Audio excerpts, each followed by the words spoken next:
I think because the way the CBA is structured right now, we can't participate in equity. And that's a big deal because, you know, it is a partnership with ownership. It's a partnership with the league. And we're on the short term of that revenue, right? Like, those numbers sound crazy, but what the league is doing from whatever era you want to compare it to now is probably, 10x that. So the WNBA believed it had already moved past the foul, the ejection, and the wave of social media drama that followed. Then Steph Curry became part of the discussion, and the situation suddenly grew into something much larger than anyone expected. DiJonai Carrington's hard foul against Sophie Cunningham had already sparked intense reactions from fans, who began analyzing every replay from every possible angle like amateur investigators trying to uncover new evidence. But the real controversy didn't begin until after the officials blew the whistle. That's when the story took an unexpected turn, transforming an aggressive on-court incident into a much bigger debate that continues to divide fans, analysts, and players alike. Again, Stephanie White has made comments on the fact that she did not back her own players after the DiJonai Carrington clothesline from hell incident the other day, in which she came out and said, "Oh, DiJonai's she's not a dirty player. She just plays real hard. Blah, blah, blah, blah, blah." I mean, look, she turns into the Charlie. There's an unusual contradiction at the heart of women's basketball right now, and it has nothing to do with team records or statistical performances. The most discussed moment of the entire WNBA season wasn't created by a game-winning shot or a team securing a playoff spot.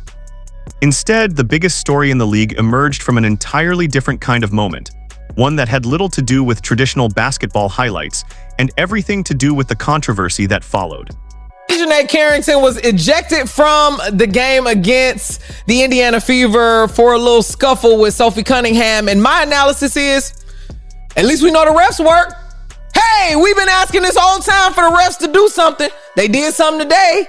That's funny how, when the condition change, now the refs want to activate. Everybody want to get active. Listen, Sophie will be all right. She's strong. And DiJonai is already in the locker room on threes. It all started with a hard foul, followed by an emotional response, and then another reaction that brought one of basketball's most respected figures into the middle of the debate. When Steph Curry, a player who has spent nearly 20 years battling through physical defenses and constant contact, decided to address the way Sophie Cunningham had been treated on the court, his comments carried far more weight than those of an ordinary observer. He didn't simply contribute another opinion to an already heated discussion. Instead, his involvement elevated the controversy, turning it from a league-wide debate into a much larger conversation that suddenly demanded everyone's attention. Play the game in a way that you want to play. If the game hadn't moved out of the paint and gotten more on the perimeter, there'd be a lot of people playing like Shaq. Because I was like, I think Steph Curry made the WNBA watchable. Caitlin Clark, baby. The way that Caitlin Clark was playing was a very digestible form of basketball.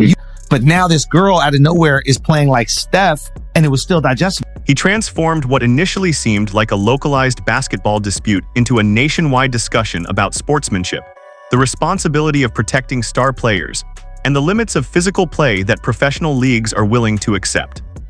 To fully understand why Steph Curry's remarks resonated so strongly, it's necessary to revisit the incident that sparked the entire controversy in the first place. 52 cards in a deck, and WNBA players and their fans stay playing that race card. Mistaking star power for racial prejudice is not only counterproductive, but extremely pathetic.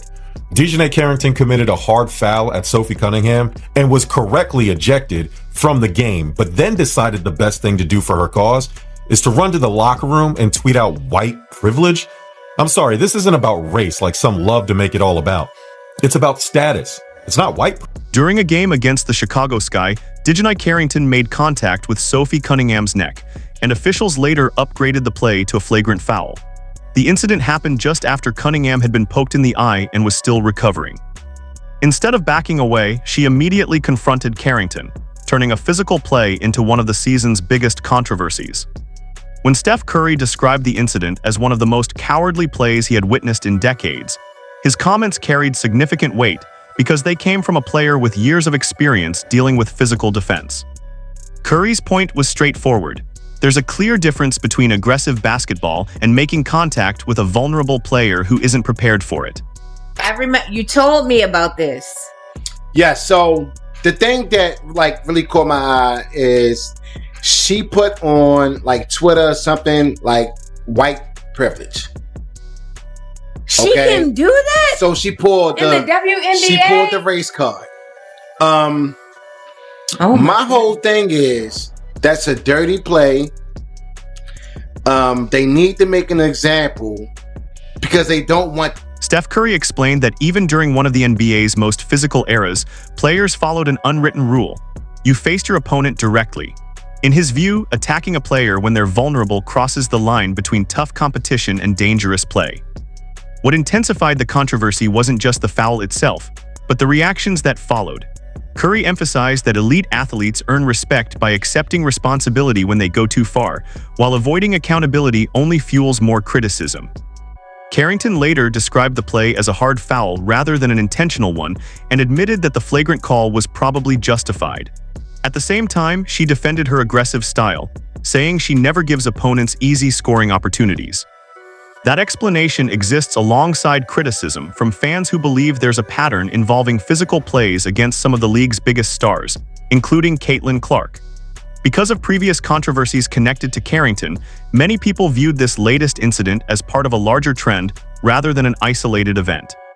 For Curry, the debate extended far beyond a single foul and became a discussion about the league's culture and future. Pretty quickly with a lot of people. At least with me, she does. The moment I realize she's going to do it again and not back her own player, yeah, I'm out. I got to tell you, one of the most obvious traits of a terrible leader, not taking any responsibility for your actions. And in a business that requires people to consume and be a customer. Carrington defended the play by saying that her aggressive style has always been a part of her game and that she never gives opponents easy opportunities. However, critics argue that this incident fits into a larger pattern involving some of the league's biggest stars, including Caitlin Clark. Because of previous controversies, many fans viewed the foul as more than an isolated moment.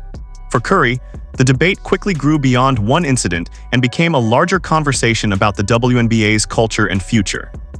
You know, there's flagrant twos in basketball in the WNBA. This is a totally fine reaction, I think, to a play like that.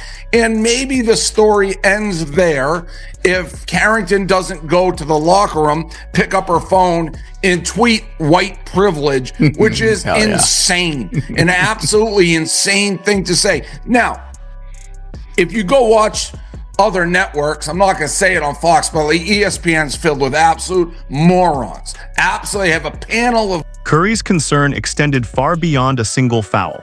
He argued that failing to punish dangerous plays sends the wrong message and encourages physical tactics instead of rewarding skill and sportsmanship.